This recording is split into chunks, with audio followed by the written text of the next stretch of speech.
And why are people saying they're anxious about the economy? Why are they saying that? I don't know that they are saying. I think polls are fake. We have the greatest economy we've ever had. That was President Trump downplaying concerns about the economy tonight, as Americans have been struggling with the cost of groceries, which in September were 1.4% higher than they were when President Trump took office back in January. Here's what the White House National Economic Council Director Kevin Hassett said when I pressed him on where this data that the White House is relying on is coming from today. When the president says that grocery prices are down, what numbers is he basing that off, given that's not true, and even Marjorie Taylor Greene has acknowledged that it's not accurate? Right. Well, I guess the question, inflation is down. It's one of those things that very often when people talk about economics, they slip derivatives, as we say. And so the point is that inflation is way down. It averaged 5% under Joe Biden. It's running at about 2.5% right now. And the thing, though, is that people's purchasing power dropped by more than $3,000 because of the inflation of the last 4 years. It's up by about $1,200 this year. And so purchasing power is improving, but we haven't closed the entire gap, and that's why people still feel the pain of the higher prices. Grocery prices are up. Well, not everything. That. I mean, egg prices are down. We used to talk a lot about those. In fact, it was your first question here at the White House. Why haven't you covered the lower egg prices? About household prices, we certainly have covered that. Energy as well, but grocery prices are up about 1.4% since Trump took office. Right, which is a big decline in the rate of inflation. But the president of is grocery saying prices. that they're down and they're up. Inflation is down, is what he means. To be clear, inflation is far below the crisis level of 9%, that rate that it hit during the summer of 2022. Inflation has been on the rise again, though, lately, and prices rose 3% in September over the last 12 months. That's the fastest pace since January, and inflation is not virtually non-existent, as the president has stated multiple times. Tonight, my political sources are Van Jones, who is a former Obama administration official, and David Urban, who is a former Trump campaign advisor. And so, David, obviously, I think one question people have is how the president addresses something that he ran on and pledged to take care of when he was in office. But how does he address something if he keeps saying it's not even an issue?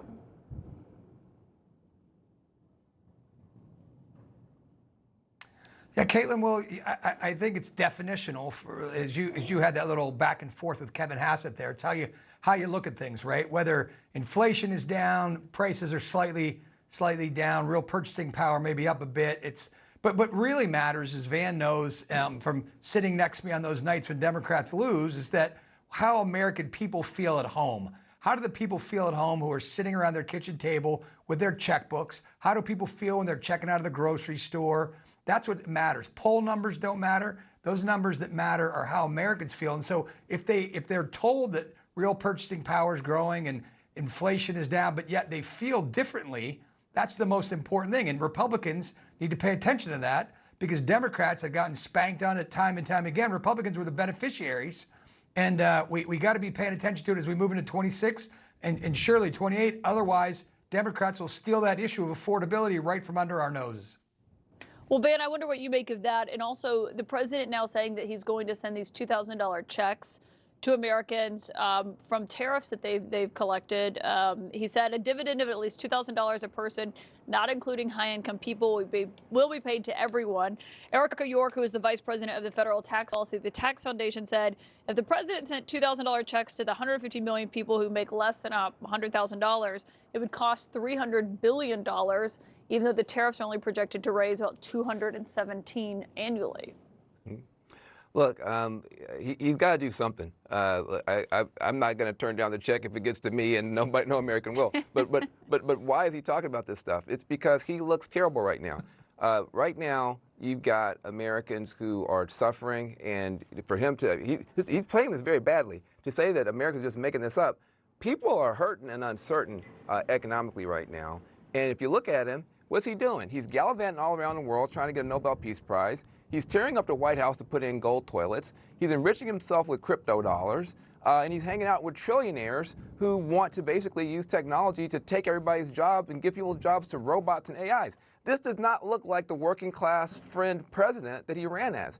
And if somebody doesn't pull his coat and tell him, dude, you look terrible, and the stuff you're saying right now makes no sense to most people, he's going to hand us this issue. I hope he stays exactly where he is. Now, if he wants to send me a check, I'll take it. I'm not mad about that. But the reason that he's talking about this is because he's got to find some economic populism to get back to, because for the past year, The economic populist dude was gone, and the global globetrotter trillionaire friend was hanging out in the White House, tearing it up. Yeah, Van, I don't think you're getting that check, but we'll see what happens. But on this, David, and I want to note right now, because we've been tracking this vote closely all night. We're watching Senator Susan Collins.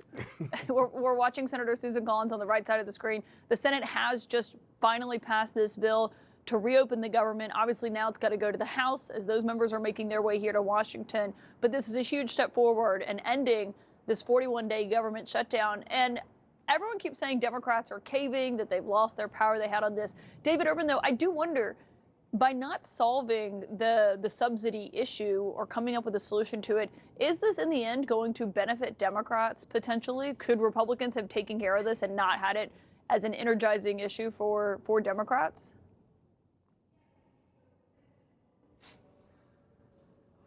No, I think, look, I'm pretty consistent on this point.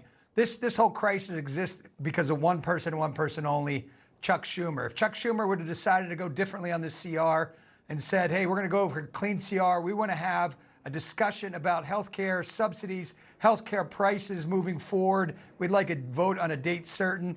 Otherwise, this is going to hang around Republicans' necks like a millstone. I'm pretty certain he could have gotten there.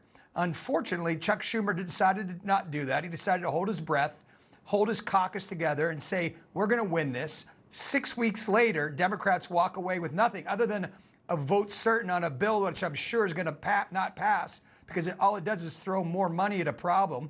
It continues to increase these healthcare costs, which are untenable. You just can't throw money at it. You have to try to bend that curve.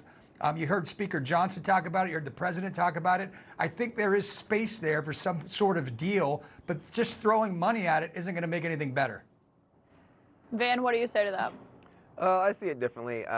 Look, right now, Democrats are going to kick each other and tear each other up and be mad at each other. But when the smoke clears for most Americans, something has been proven here.